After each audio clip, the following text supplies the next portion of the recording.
Hello friends, welcome to மாங்கனி சமையல். இன்றைக்கி நம்ம மாங்கனி சமையலில் ரொம்பவே ஈஸியாக செய்யக்கூடிய ஒரு டீ டைம் ஸ்நாக்ஸ் தட்டு வடை எப்படி பண்ணுறதுன்னு பார்க்கலாம். இது பண்ணுறதுக்கு அரிசி ஊற வைக்கணும், அரைக்கணும் அப்படிங்கிறதெல்லாம் கிடையாது. ஒரு கப் அரிசி மாவு மட்டும் இருந்துச்சுன்னா போதும். டீ போடுற டைமில் டக்குன்னு செஞ்சு முடிச்சிடலாம். இது நம்ம கடையில் வாங்குற மாதிரியே நல்லா மொறு மொறுன்னு கிறிஸ்பியாக ரொம்பவே டேஸ்டியாக இருக்கும். குட்டீஸ்லேருந்து பெரியவங்க வரைக்கும் எல்லோரும் விரும்பி சாப்பிடுவாங்க. சரி வாங்க, இப்போ இந்த தட்டு வடை எப்படி பண்ணுறதுன்னு பார்க்கலாம்.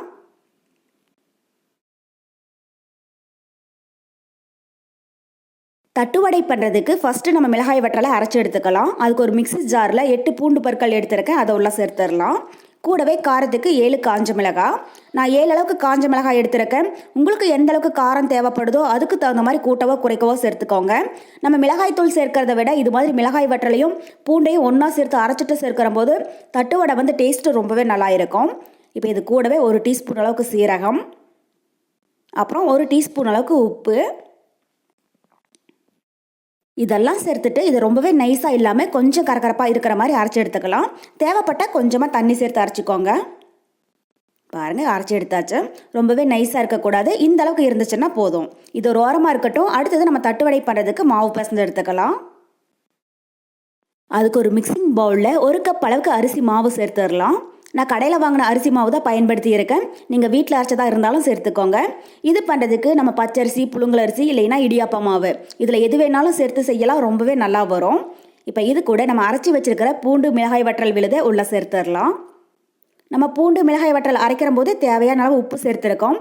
கடைசியாக மாவு பிசைஞ்சிட்டு டேஸ்ட் பண்ணி பார்த்துட்டு உப்பு பத்தலைன்னா அப்புறமா சேர்த்துக்கலாம். இப்போ இது கூட 3 டேபிள் ஸ்பூன் அளவுக்கு கடலைப்பருப்பு. நம்ம கடலைப்பருப்பு சேர்க்கிற அளவுக்கு இது நல்லா எண்ணெயில் பொரிஞ்சு சாப்பிட்றபோது வாயில் கடிப்பட்டு டேஸ்ட்டு ரொம்பவே நல்லா இருக்கும். நீங்கள் கடலைப்பருப்புக்கு பதில் நிலக்கடலை கூட சேர்த்து செய்யலாம். இல்லை உங்களுக்கு கடலைப்பருப்பு அதிகமாக வேணும் அப்படின்னாலும் அதிகப்படுத்தி சேர்த்துக்கோங்க. இப்போ இது கூட பொடியாக கட் பண்ண கொஞ்சம் கருவேப்பிலை, கூடவே 2 பிஞ்ச் அளவுக்கு பெருங்காயத்தூள், அப்புறம் 1 டேபிள் ஸ்பூன் அளவுக்கு வெண்ணெய் இல்லைன்னா ஆயில் சேர்த்துக்கோங்க. நான் வீட்டில் வெண்ணெய் இருந்ததுனால அது சேர்த்து செய்கிறேன். இது இல்லை அப்படின்னா நம்ம ரெகுலராக சமையலுக்கு பயன்படுத்துகிற எண்ணெய் 1 டேபிள் ஸ்பூன் அளவுக்கு சேர்த்துடலாம். சேர்த்துட்டு வெண்ணெய் மாவோட நல்லா சேர்ந்து வர அளவுக்கு ஒரு 5 நிமிஷம் நல்லா கலந்து எடுத்துக்கோங்க. நம்ம வெண்ணெய் சேர்த்து செய்யும்போது தட்டு வடை சாப்பிடும்போது கடுக்குன்னு இல்லாமல் நல்லா மொறுமொறுப்பாகவும் சாஃப்டாக இருக்கிற மாதிரி ஒரு ஃபீல் கிடைக்கும். ஸோ அதுக்காக தான் நம்ம வெண்ணெய் சேர்க்கிறோம்.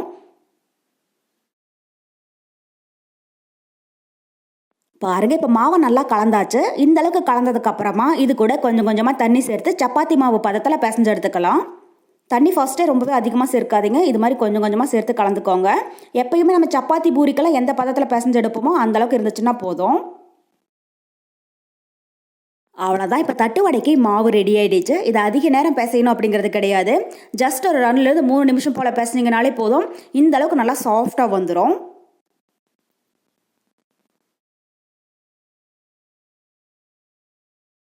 பாருங்கள், மாவை அழுத்தி பார்த்தீங்கன்னா இந்த அளவுக்கு நல்லா சாஃப்டாக இருக்கணும். அதுக்கு தகுந்த மாதிரி பிசைஞ்சு எடுத்துக்கோங்க. இது இப்போ 2 பேட்சஸாக பிரிச்சுட்டு பெரிய உருண்டையாக உருட்டி எடுத்துக்கலாம். கொஞ்சம் கூட வெடிப்பு எதுவும் இல்லாமல் இது மாதிரி உருண்டை பிடிச்சி எடுத்துக்கோங்க. அப்போ தான் நம்ம தட்டு வடை தட்டிட்டு எண்ணெயில் போட்டு பொரிக்கிற போது ஓரங்களில் வெடிச்சிடாமல் இருக்கும். பாருங்கள், இது மாதிரி. அடுத்தது தட்டு வடை உருட்டுறதுக்காக இது மாதிரி ஒரு கோதுமை மாவு கவர் கட் பண்ணி வச்சுருக்கேன். இதுக்கு பதில் பால் கவர், ஆயில் கவர் இல்லைன்னா வாழையில கூட பயன்படுத்திக்கலாம். இதில் கொஞ்சமாக எண்ணெய் தடவி விட்டுட்டு நம்ம ரெடி பண்ணி வச்சுருக்கிற மாவை உள்ளே வச்சிடலாம். வச்சுட்டு இதை லைட்டாக ப்ரெஸ் பண்ணி விட்டுக்கோங்க. அடுத்தது சப்பாத்தி கட்டையில் கொஞ்சமாக எண்ணெய் தடவிட்டு நம்ம சப்பாத்திக்கு உருட்டுறதை விட கொஞ்சம் மொத்தமாக இருக்கிற மாதிரி உருட்டி எடுத்துக்கோங்க. இதோடைய திக்னஸ் பார்த்தீங்கன்னா நம்ம சேர்த்துருக்கிற கடலைப்பருப்பு எந்த அளவுக்கு திக்காக இருக்கோ ஸோ அதுக்கு தகுந்த மாதிரி உருட்டி எடுத்திங்கன்னா போதும். கடலைப்பருப்பு ஒரே மாதிரி ஈவனாக வரும். அந்த அளவுக்கு மொத்தமாக இருந்துச்சுன்னா போதும். சப்பாத்தி மாதிரி ரொம்பவே மெலிசாக இருக்கக்கூடாது. அப்பப்போ தேவைப்பட்டால் சப்பாத்தி கட்டையில் கொஞ்சமாக எண்ணெய் தடவிட்டு இது மாதிரி வெடிப்பு எதுவும் இல்லாமல் ஒரே மாதிரி ஈவனாக உருட்டி எடுத்துக்கோங்க.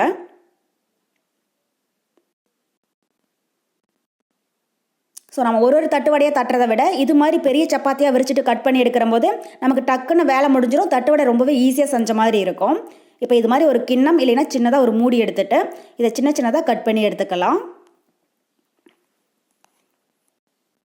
உங்களுக்கு எந்த சைஸில் தட்டு வடை வேணுமோ அதுக்கு தகுந்த மாதிரி ஒரு கிண்ணம் இல்லைன்னா ஒரு மூடி வச்சு கட் பண்ணி எடுத்துக்கோங்க. இந்த மெத்தடில் செஞ்சு நம்ம தட்டு வடைகள் எண்ணெயை போட்டு பொரிக்கிற போது ஓரங்களில் வெடிச்சிடாமல் ஒரே மாதிரி நல்லா பொரிஞ்சு வரும். ஸோ நம்ம கொஞ்சமாக தட்டு வடைகள் பண்ணுறதுனால எல்லா மாவையுமே 2 பேட்சஸாக பிரிச்சுட்டு இது மாதிரி உருட்டி கட் பண்ணி எடுக்கிறோம். இதுவே நிறைய தட்டு வடைகள் பண்ணுறம்போது மீதி இருக்கிற மாவு வந்து கொஞ்ச நேரம் ஊறிச்சுன்னா லைட்டாக ட்ரை ஆக ஆரம்பிக்கும். அதை அப்படியே உருட்டிட்டு கட் பண்ணி எடுக்காமல் கையில் கொஞ்சமாக தண்ணி நனைச்சிட்டு திரும்பவும் மாவை சாஃப்டாக பிசைஞ்சிட்டு இது மாதிரி உருட்டிட்டு கட் பண்ணி எடுத்திங்கன்னா நமக்கு கடைசி வரைக்குமே தட்டு வடைகள் வந்து கொஞ்சம் கூட வெடிப்பு இல்லாமல் எல்லா தட்டு வடைகளுமே ஒரே மாதிரி கிடைக்கும். பாருங்கள், இப்போ மாவை கட் பண்ணி எடுத்தாச்சு. இந்த ஓரங்களில் இருக்கிற எக்ஸ்ட்ரா மாவை எடுத்துடலாம். இதை திரும்பவும் இதே மாதிரி உருட்டிட்டு கட் பண்ணி எடுத்துக்கோங்க. ஸோ இது மாதிரி நம்ம கவர் இல்லைன்னா வாழையில பயன்படுத்தி தட்டு வடை தட்டும் போது நமக்கு எடுக்கிறதுக்கு ரொம்பவே ஈஸியாக வரும். ஸோ அதுக்காக தான் நம்ம கவர் இல்லைன்னா வாழையில பயன்படுத்துறது. பாருங்கள், இப்போ தட்டு வடைகள் வெடிப்பு எதுவும் இல்லாமல் நமக்கு ஒரே மாதிரி பீசஸாக கிடச்சிருக்கு. எல்லா மாவையுமே இதே மாதிரி உருட்டிட்டு கட் பண்ணி எடுத்துக்கோங்க. கட் பண்ணி எடுத்து இதை தனியாக ஒரு கவரில் எடுத்து வச்சுக்கோங்க. அதுக்கப்புறமா நம்ம எண்ணெயில் போட்டு பொரிச்சு எடுத்துடலாம். அவ்வளோதான். இப்போ தட்டு வடைகளை நம்ம எண்ணெயில் போட்டு பொரிச்சிடலாம். அதுக்கு ஒரு கடாயில் தேவையான அளவு எண்ணெய் சேர்த்து சூடுபடுத்திக்கோங்க. எண்ணெய் நல்லா சூடானதுக்கப்புறமா ஸ்டவ் மீடியம் ஹீட்டில் வச்சுட்டு நம்ம ரெடி பண்ணி வச்சுருக்கிற தட்டு வடைகளை உள்ளே சேர்த்துடலாம். எண்ணெய் வந்து ரொம்பவே சூடாக இருக்கக்கூடாது. ஒரு 90% சூடாக இருந்துச்சுன்னா போதும். அப்போ தான் தட்டு வடைகள் ஒரே மாதிரி நல்லா புரிஞ்சு நல்லா மொறு மொறுன்னு கிறிஸ்பியாக கிடைக்கும். ரொம்பவே சூடாக இருந்துச்சுன்னா சீக்கிரமாக கலர் மாறிடும். உள்ளே வந்து மாவு சரி வர வெந்திருக்காது. இப்போ தட்டு வடைகள் உள்ளே சேர்த்துட்டு இதை லைட்டாக கலந்து விட்டுட்டே இருங்க. ஒரு சைடு லைட்டாக பொரிஞ்சதுக்கப்புறமா அடுத்த சைடு திருப்பி விட்டுறலாம். 2 சைடும் நல்லா பொரிஞ்சு பபுள்ஸ் எல்லாம் ஒரு 90% அடங்கினதுக்கப்புறமா வெளியில் எடுத்துடலாம். ஸோ தட்டு வடைகள் பார்த்தீங்கன்னா நம்ம பஜ்ஜி போண்டாலாம் பண்ணுற மாதிரி ரொம்ப ஈஸி தான். ஒரு 10-15 நிமிஷம் டக்குன்னு செஞ்சு முடிச்சிடலாம். இது மாதிரி நிறைய செஞ்சு ஒரு ஏர்டைட் பாக்ஸில் போட்டு ஸ்டோர் பண்ணி வச்சுட்டிங்கன்னா 1 மாதம் வரைக்கும் கெட்டு போகாது. ஃப்ரெஷ்ஷாக அப்போ செஞ்ச மாதிரி நல்லா முறுமுறுன்னு கிறிஸ்பியாக ரொம்பவே நல்லா இருக்கும். குட்டீஸ் எப்பப்போ ஸ்நாக்ஸ் கேட்குறாங்களோ அப்பப்போலாம் எடுத்து கொடுக்கலாம். ரொம்ப விரும்பி சாப்பிடுவாங்க. பாருங்கள், இப்போ ஒரு சைடு பொரிஞ்சிடுச்சு. அடுத்த சைடு திருப்பி விட்டுறலாம். இது மாதிரி லைட்டாக கலந்து விட்டுட்டே இருங்க. அப்போ தான் சுற்றியுமே நல்லா மொறுன்னு பொரிஞ்சு வரும். பாருங்கள், இப்போ நம்ம தட்டு வடைகள் 2 சைடும் நல்லா பொரிஞ்சு லைட்டாக பொன்னிறமாக ஆரம்பிச்சிடுச்சு. பபுள்ஸும் ஒரு 90% அடங்கிடுச்சு. இந்த ஸ்டேஜில் வெளியில் எடுத்துடலாம். ரொம்பவே கலர் மாற விட்டுடாதீங்க. இந்த அளவுக்கு லைட்டாக பொன்னிறமாச்சுன்னா போதும். இது ஆறுனதுக்கு அப்புறமா நமக்கு நல்ல கலர் வந்து மொறுன்னு ஆகிடும்.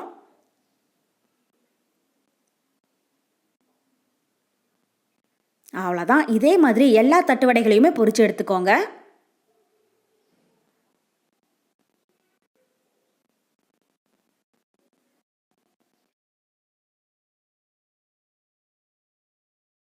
அவ்வளோதான். நம்ம எல்லாருக்கும் ரொம்பவே ஃபேவரட்டான ஒரு டீ டைம் ஸ்நாக்ஸ் தட்டு வடை நல்லா மொறுன்னு கிறிஸ்பியாக ரொம்பவே சூப்பராக தயாராகிடுச்சு. இது நம்ம கடைகளில் வாங்குற மாதிரி நல்லா மொறுமொறுப்பாகவும் ரொம்பவே டேஸ்டியாகவும் இருக்கும். ஸோ கண்டிப்பாக நீங்களும் இதே மெத்தடில் தட்டு வடை செஞ்சு பார்த்துட்டு எப்படி இருக்குன்னு கமெண்ட் பாக்ஸில் சொல்லுங்கள். என்னுடைய இந்த ரெசிபி வீடியோ உங்களுக்கு பிடிச்சிருந்தா மாங்கனி சமையலுக்கு சப்ஸ்கிரைப் பண்ணுங்கள். நன்றி.